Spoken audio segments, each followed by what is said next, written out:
Good morning, good evening, and good afternoon, Sharpshooters. My name is Deadshot, and today we are back again with an overdue build video.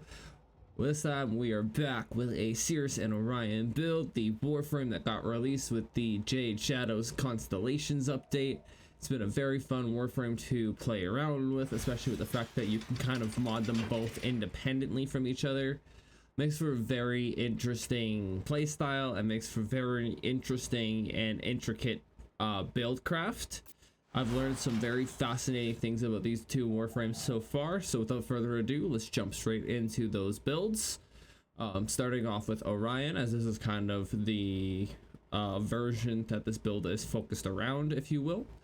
We're going to start off in the Aura slot with the Corrosive Projection, and the Exilus slot with Primed Sure-Footed, because we like to not be on our butts, and Corrosive Projection just to make it a little bit easier to kill enemies. We're going to be rocking some Primed Continuity to help bring our duration up and make some of our abilities last a little bit longer, like Elemental Ward, our Helpness Swap, and our Black Hole. We're going to be rocking Fast Deflection for that little bit of extra shield buffing, if you will, so it's going to give us that shield recharge rate and shield recharge delay. We're going to be rocking Stretch for a little bit of ability range and allow our Black Hole to pick up enemies from further away and allow our Fourth to hit enemies further away. Blind Rage for the ability strength buff and the negative ability efficiency, because who needs ability efficiency when you have equilibrium? And Primed Flow. Pardon me. We're also going to be rocking Intensify to help bolster our ability strength just a little bit further, giving us that full 230% ability strength.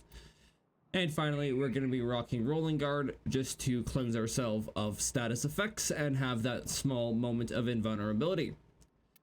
Our arcanes of choice are going to be Arcane Hot Shot, which is going to give us up to 50 stacks of 6% weapon critical chance, which will apply to all of our weapons. And Arcane Pistolier, because our pistol of choice for this build, or sorry, our weapon of choice, if you will, for this build is going to be the Compressor Prime. So we're going to make sure that we have unlimited ammo as much as possible when it comes to scoring those headshots. Now, next we have our healing version of the two suns. He is going to be a little bit more weapons focused as well, and he's going to have 145% duration due to our Archon shards. But for this build, again, starting off in the Aura slot, we're going to be using Combat Discipline for this half of it, because we do have a way to heal ourselves pretty consistently. So it would be nice to take advantage of the extra 45 final percent critical chance that Arcade Avenger can offer up when you damage yourself. In the Exilus slot, once again, we're going to be seeing that mod Prime Sure-Footed, because it is just wonderful to stay on our feet and not be knocked down. Prime Flow and Equilibrium for the health pool and conversions. Augur Reach, because this is going to give us ability range on this side of things, along with Stretch to give us a full 175% ability range, maximizing the radius for our third. We're going to be utilizing Adaptation for this build, as we do have a fairly significant health pool that we can take advantage of. Augur Secrets and Blind Rage for our ability strength upgrades, giving us that 223%. And finally, Archon Vitality to increase our health and double the amount of heat status effects that are applied from Sirrius. This is going to help us stack Arcane Hotshot a little bit faster when we are using Sirrius over Orion. For our primary of choice, we're going to be using the Scourge Prime with a very generic build on it. This build is pretty much designed to do one thing and one thing only, and that is disarm enemies while applying that little bullet attractor to their heads. So we've got Magnetic on there, combined with Primary Obstruct, so that we can jam enemy weapons. Prime Shred is just so that it comes out a little bit faster, and Firestorm is just so that we can get more targets in that range. Our secondary of choice, our star of the show, is going to be the Compressor Prime with a very nice critical build on it, with secondary Enervate, Prime Target Cracker, Hollow Point, and Magnetic Might to increase our criticals as much as possible. Lethal Torrent is going to provide us with some multi-shot and fire rate, along with Galvanized Diffusion, which is going to give us stacking multi-shot as well. Galvanized shot is going to give us the extra status chance and the direct damage for 3 stacks. And we're going to be using Prime Convulsion and Hornet Strike to give us an increase in our base overall damage and lethal momentum so that the bubbles reach their targets a little bit faster. Where did my cursor go? Our melee of choice is going to be the Praetos, as it gives us some very wonderful movement speed buffs. We are going to be focusing on 2 of its 5 evolutions, one of which is going to be Evolution 2, Drifting Grace. It's going to give us that bonus to sprint and slide. And we're going to be focusing on Evolution 4, which gives us that extra parkour velocity. Very, very useful. Very speed. Our companion of choice is going to be Alucard, otherwise known as a Vasca Kavat, because Vasca Kavats have the uncanny ability to be able to revive you and sacrifice 20% of their health to do so. We also have things to help keep the Kavat alive, such as Draining Bites, which allows it to have health seal. Stuff for us to keep ourselves alive, like Synth Fiber and Synth Deconstruct, to give us as much health orbs as possible to also help us keep our energy levels up. Sharpened Claws for Armor Strip. Primed Animal Instinct for extra utility. Resourceful Retriever for more utility. Enhanced Vitality to take better use of Draining Bites and keep the animal alive a little bit longer in combat. Fetch for the pickup range, and Tenacious Bond for the final critical damage multiplier. Claws are pretty straightforward. They are a combination of 3 combined status effects: Viral, Magnetic, and Radiation. Viral coming from Frostjaw and Venom Teeth. The Slash coming from Precision Conditioning, where it converts all of our base melee physical damage into slash damage. We're going to be using Bites to make sure our critical chance is well over that 50% threshold so that we get that final critical multiplier. We've got Swipe to increase the amount of targets that can be hit. And Magnetic Claws and Radon Claws to give us the radiation and magnetic status effects respectively, pardon me, as well as give us a little bit of extra critical damage and status duration. We're also going to be using Call the Weak, as some of our hits are not going to be critical hits from this companion. So we are going to be using this to give us a condition overload type effect for our companion, as well as give it a little bit extra base damage when it doesn't hit a crit. Alright, so that is the build setup. We're going to quickly go over the Archon Shards, and we will jump straight into a mission. Our Archon Shards are pretty straightforward. They are only utilizing 2 different features. One is going to be the Tau Forged Amber Shards, 2 of those for the casting speed, giving us a total of 75%. Very lovely. And 3 Tau Forged Crimson Archon Shards for the ability duration buff that they each give, giving us a total of 45% extra duration.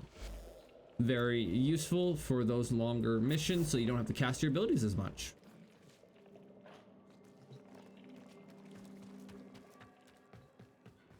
Alright, and now we are going to jump straight into a mission.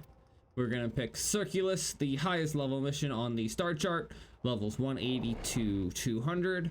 And if you can catch it with the relic mission on it, it is levels 203 to 205, making it the highest base level mission in the star chart. And we are going to do our best with this. We're just gonna throw that out right away. That'll help us clear out some of these guys. And we can get straight into it.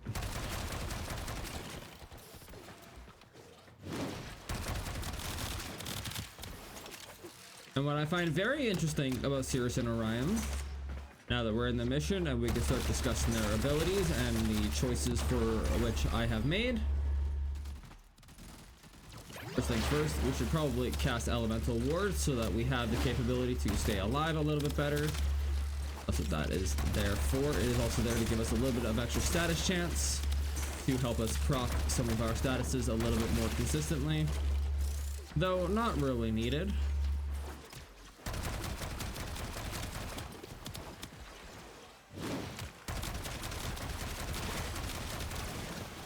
Sirrius and Orion work in a very interesting way.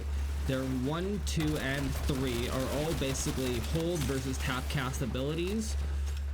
All of them, their hold cast is going to allow you to swap which sun you are using. And that also works very interestingly because you will swap to having full health. So if you end up in a situation where for whatever reason you're about to die, you can swap to the other sun, get your health back, and survive and stay in the fight a little bit longer.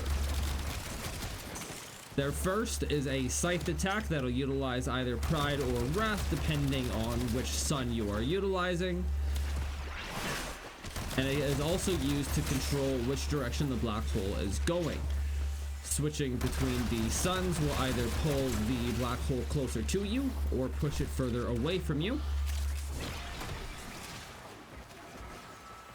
I believe if you are Sirrius, it will push it away from you, so that way it'll go towards your enemies. And if you are Orion, it'll pull it towards you. There too works very interestingly, as when you are Sirrius, it acts as a astral decoy, and it will attract the attention of enemies for a few brief moments before exploding, dealing blast damage. I didn't find that to be quite as interesting as using Elemental Ward for a little bit of extra survivability and a little bit of status chance on my weapons, just to help proc that viral a little bit more consistently from the compressor. And on Orion's side of things, it will give you the Jade Stars, which are basically like, I like to describe them as crystal homing soul mass for all those of you who used to play Dark Souls 3 or any of the Dark Souls games back in the day. It very much reminds me of a homing soul mass, as it will seek out targets that you're currently attacking and inflict them with heat procs, which is what allows us to stack up the critical chance from Arcane Hotshot very quickly and very effectively. Speaking about Arcane Hotshot, something very interesting happens when you're using Sirrius and Orion, and that is you'll reset the stacks each time you swap between the two. So you'll reset the stacks of Arcane Hotshot, so whatever arcanes you have active are only active for the sun that you are currently using. This is gonna get rough.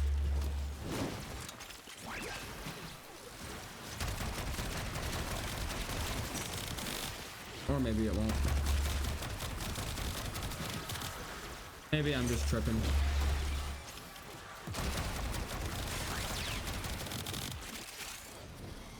Yeah, we're just tripping. And then finally, for their 4, it also works in a very interesting way. You will see that there is a constellation in the bottom right-hand corner of my screen that is gauging basically which abilities have been casted by which sun. Abilities can only be stacked twice in a row on the constellation, so you can only use each one basically twice before you have to switch to continue filling the constellation. And once the constellation is full, you can activate your 4. Although you don't need it to be full, you need it to be full to activate the final special when you get all of the stars, if you will, in the constellation correct when using the 4, which you will control by using the triggers in the case of Xbox or PlayStation. And if you get them all correct, you will do that one final slam attack. And as you land them and get them correct, you will also gain critical chance so that you can hit higher and higher numbers with each attack. And we will just finish this up real quick with that nice big beautiful slam. Get rid of these two and get out of this mission.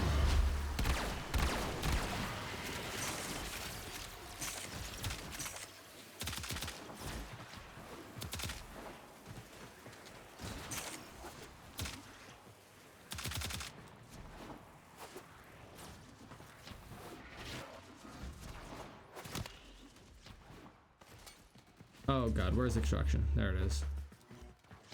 It's over there. Game's playing tricks on me.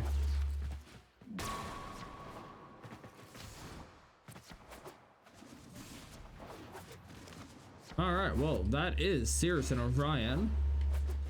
I do hope that you guys have enjoyed this video and have been enjoying using these wonderful warframes and using their abilities to the best that you possibly can. If you guys have enjoyed this video, don't forget to let me know by leaving a like on the video and leaving your thoughts in the comments down below. And if you want to see more from me in the future, don't forget to subscribe to the channel and hit that notification bell to get notified whenever I post a new video. I will see you guys in the next one. I'll see you guys in the next one. Deadshot, over and out.